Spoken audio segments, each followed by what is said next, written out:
José Young's here with MMAfighting.com, speaking with former UFC middleweight champion Robert Whittaker here in Perth, Australia. So, Rob, obviously fans were hoping to see you fight on this card. It's not the case, but I'd have to imagine, how's Fight Week been essentially as one of the faces of Australian MMA, but you're not fighting on the card? How's the media circuit been for you? Yeah, it's obviously the fact that I'm here and not fighting is disappointing, but I still have to have the chance where I can come here and I still make a lot of appearances and talk to the media and still be a part of Fight Week in Australia. Yeah, it means a lot. You know, it's a great thing for me to be able to do this, especially in my home country. Does it ever get difficult, amount of fans coming up to you saying like, "Oh, I wish you were on this card, but I'm still here to support," and this and that? No, it doesn't. What was hard was during the press release before the card was here, and when the fight was still happening, I was like, everyone's like, "Oh, I came to your last one," and then I came to Singapore, and I was like, "Trust me, guys, I'll be there for this one. It's gonna happen," and then this happened. So just being able to be here and I'm going to a lot of different events and meet and greets. So yeah, it means something. You know, it's something. It's something. Do you hold a grudge about Paulo Costa now, or is it just it could have been anyone that fell out? It's upsetting. It's upsetting. It's not personal. Like, I'm not upset personal. I'm upset about the whole situation. Mm-hmm. I would have loved to have been able to fight on this card. I would have loved to have been able to fight in this month at this time. It's a really good time to fight. Mm-hmm. But it is what it is. Don't dwell on it too much. Did they come to you with any names? Because as soon as Paulo pulled out, a lot of people said Khamzat, Strickland, Cannonier even was like, I'd rematch him in Australia if possible. Did they approach you with any names? No, I wasn't approached with anyone. They obviously UFC has some sort of designs on where they want me to fight and who they want me to fight. So I don't. Yeah, they weren't interested in just cramming a late replacement with me. So I don't know what is in store. Sure. And then I saw your interview with Submission Radio where they actually told you about the Khamzat call out. You didn't know about it. So that was yesterday. So now it's almost been 24 hours. What do you make of that call out? Does that still interest you? Has anyone actually talked to you about it? Yeah, no one's spoken to me about it. Yeah, much like I said yesterday, it's he's very respectful. I enjoy hard fights and especially if the guys are respectful for it. He seems like a upstanding fella, upstanding guy. Upstanding guy. Yeah, well, he's just he's what you see is what you get, you know, and you can respect that sort of bluntness. As for how the fight itself, it's a weird place. He's not even a ranked middleweight right now. There's a lot of guys in front of him, but then I'm in a funny position where I'm looking for a big fight. I'm just lurking at, you know, the border of Adesanya and Pereira, trying to get my hands on either one of them.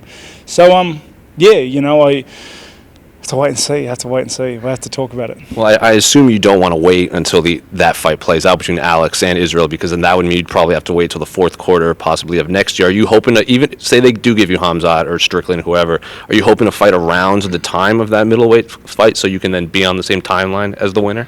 Yeah, well, it's going to be so long since my last fight at this point, because I was looking forward to fighting in February. But it is what it is. If we can, I'm sure we can talk to the UFC. I'm sure the UFC will come to me at some point and put a name in front of me. And I am looking for May, which is a good time to fight, especially considering Adesanya and Pereira are already booked. Mm-hmm. Who I'm fighting is anybody's guess. But I am in the market. That's a good way to put it. Yeah, so we'll wait and see. Two more MMA questions before we get to the part that people want to watch this show for. Who do you think wins between Israel and Alex? I know Israel's already lost to him 3 times. Essentially, 2 of them have been by knockout. Yeah, and you've got to expect that to have some sort of toll mentally on Adesanya to have lost 3 times and then going into the 4th rematch. But in saying that, maybe it flips, and now he has nothing to lose, because he already lost the worst way possible. He lost again, you know, after Pereira made his debut in MMA and has been chasing him that whole time. So maybe he comes in this next fight free, you know, of any sort of shoulder baggage. Also, not the champ, changes things. But also, in saying that, Pereira's a bloody beast, isn't he? He's pretty tall. He's huge. He's tall. He's rangy. I think stylistically, like, he fits the mold quite well to fight Adesanya. And then of course, this is UFC 284 Fight Week. I have to ask about your thoughts on the main event between Islam Makhachev and Alexander Volkanovski, number 1 and 2 pound for pound in the world. Yeah, that's a crazy fight. I think Volk has like a really solid chance against anybody in the world. He is so well-rounded. He's a powerhouse of the game. He's quite smart. He's got very good fight IQ. He's got ticker. He's got cardio, conditioning, power. He's got it all. You know, the bigger question is how good is Islam? You know, and it's the same thing that we saw with Khabib. It's like, how good was he as he was going up through the rankings? He would absolutely dominate one person. Then we're like, well, so his next fight's going to be the test, and then he would run over them as well. And then, well, he hasn't fought Thing yet, and then he kept doing that until he retired undefeated. And so I don't know. It's a weird phenomenon like that.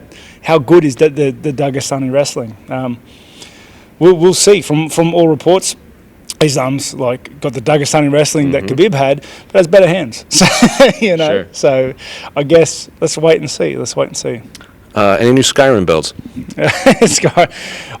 I keep flipping. I get as far as like getting the golden claw and then end up making a new dude. Right. I just can't help myself. What's the most recent build? Like a little sneaky boy with a dagger, just going around stabbing people in the back. So dual wield or just one? Just one, just keeping it clean, you know, keeping it nice and simple. So the last time we talked, you only did alteration armor with robes. Are you actually wearing light armor this time? No, I'm an anti-wizard. This is what happens to me all the time. Like I flip between, I want to be a full wizardy spellcast and beast, and then I want absolutely nothing to do with those nerds.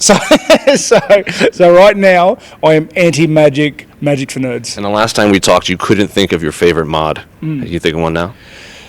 Probably open cities. So you don't have to wait for the load screen? Yeah. It just, like, obviously that has to be compounded with, like, this is like about 47 other ones to make it feel good, immersive citizens and all that. But it's pretty cool because you can just walk in and the dudes walk out, they walk in. It's pretty clean. It really drives the immersion. I like the immersive weather where your armor gets heavy when it rains. That one's fun, or you have to eat, or you start to lose health. Yeah, well, they ported that into the base game, I'm pretty sure. Did. So, like, I've been hammering that since the frost and cold, since the beginning, since day dot, just because I love that version. What was it? It was Fallout.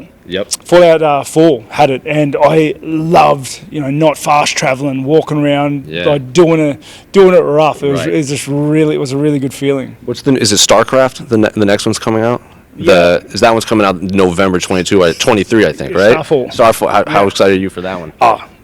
It's the next Bethesda game. Like it's only Xbox Series X and desktop though. Yeah, well, you should. I know. That was teeing you up to say. Yeah, if you play games, you should have a PC anyway. And the last time we talked, after we stopped rolling, we kind of did a deep dive on Cyberpunk too. Have you gone back to that with all the updates? I did with what was it, 1.7 coming out and the DLC coming out soon. So I did have another run through with that, but I'm in a weird place with that because I really want there to be like a new game plus option because I've done everything and there's not a lot of replayability after you beat it. I want to make the same dude, but like I don't want to start again. I want to start with all the gear, so I don't know. What was your build in that? It was like a brawler, but with like the psycho stuff. Yeah. So I could just like hack dudes from out of the building. Did you play when it first came out? Run out and just punch things. Did you play when it first came out? I want to say yes. So when you could hack through the walls, but they took it away. Oh, did they? Maybe I haven't seen that because I remember having a mission, and then what you do is you zoom in on one dude, ping the whole area, and then sending contagion, and then it just throughout the whole. Like you wouldn't even have to enter the building to finish everything. You could do it across the street because you hack the camera, contagion, and then you just leave. Yeah, that's exactly how I play the game. So if they've changed that, then it's gone. Oh, but then I'm not playing. Yeah, fix it. I give up. I don't know. Now that I'm into daggers, maybe I'll do a little dagger build to go around stabbing people. I mean, they do. They have electric bats in that game. They got so when you did, I think they brought out axes, didn't they? They got axe lately. So I don't. It wasn't out when but I heard it was coming out. So I don't know. Might be time to get back in there and stab some dudes and swing some axes. Did you play Elden Ring, Witcher, and all that stuff too? Yeah. Big fan of Elden Ring. Quite a big fan. How far did you beat? Did you actually beat that? Because it's so long. Several times. Like I'm a bit of a fiend for Dark Souls games. Yep. So Elden Ring, I've remade dudes like several. Like in the 20s probably. Sure. I play tons of PvP on it. Sure. Like absolutely love it. Well, I feel like this conversation could have gone a lot longer but Rob has to do other things, so appreciate you, Rob. We'll have to do another conversation like this. Maybe we'll do an hour on just Skyrim and we'll talk about it. Sounds good. Appreciate you, man.